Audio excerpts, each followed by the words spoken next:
Labels don't describe, they decide.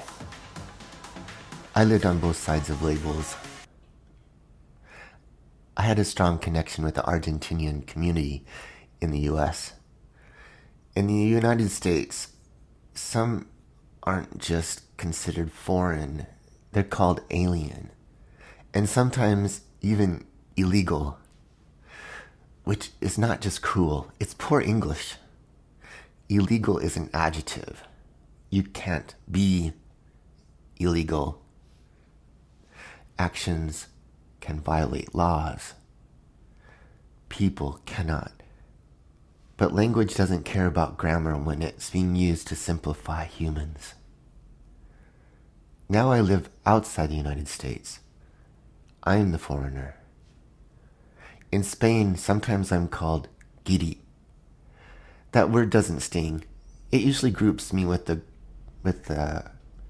people from the north, Scandinavian, Germanic, which, looking the way I do, makes sense. It describes where I'm from, not what I am. Some labels describe, others decide. When a word becomes a life sentence, there's a difference between language that points to behavior or language that freezes identity. Calling someone a terrorist doesn't describe what they did. It declares what they are permanently. Even if they stop, even if they change, even if they spend the rest of their lives doing something entirely different, the label stays. The same is true for people with criminal records. A person with a record will always be a person with a record unless the system itself changes. Not because people can't grow, but because systems, they're designed to remember without context. Records don't track who someone has become. They freeze who someone once was. Society says, pay your debt, rehabilitate, do better. But the system quietly replies, you are still this. That contradiction isn't accidental. Why system loves labels? Labels are efficient. They remove the need to ask what happened. Why did it happen? Has anything changed? Once a label is applied, curiosity feels dangerous. Empathy looks like a weakness, and context sounds like justification. A labeled person becomes manageable, predictable, sortable, dismissible, and most importantly, unchanging. Japan taught me this gently. Oh, I fell in love with Japan. The language, the precision, the unspoken agreements. But I always knew one thing. I would always be gaijin. Guy, outside. Jin, person. I could study, I could speak Japanese well. But if my Japanese ever became too perfect, if it sounded too native, it would unsettle people because I wasn't in the role. In Japan, language doesn't just communicate meaning. It signals where you belong.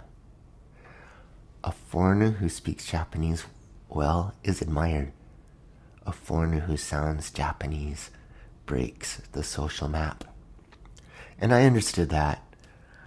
I would never be fully inside the culture. Not because I wasn't welcome, but it was because belonging isn't granted by fluency alone. That realization wasn't bitter, it was clarifying. Sometimes respect means knowing where you stand and standing there honestly.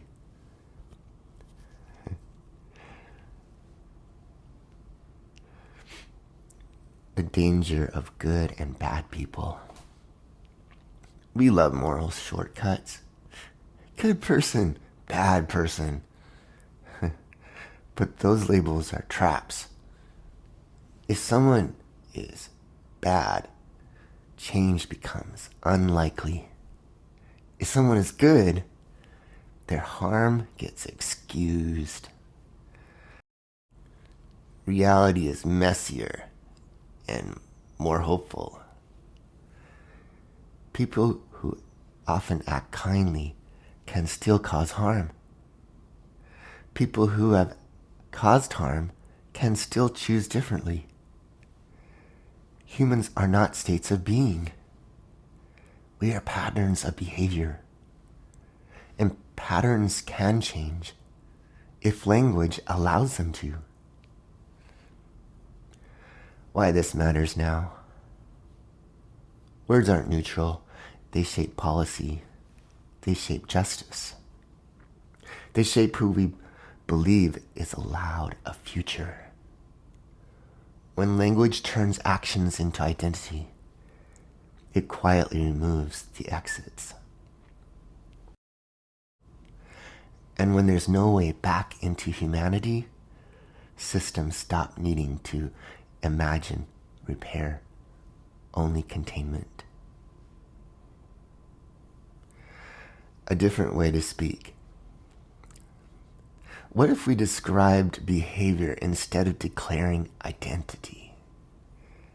Harmful action, not bad person. Undocumented person, not illegal. Unsafe behavior, not enemy. Past conviction, not permanent criminal. These words don't excuse harm, they locate it accurately.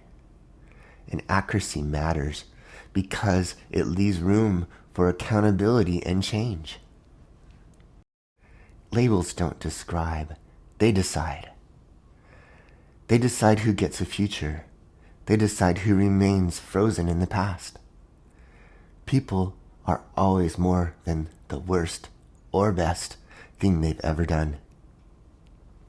And any system that forgets that eventually forgets how to be human. P.S. I'm not hiding, and I wouldn't change who I am. I choose my avatar as the younger version of myself for practical reasons.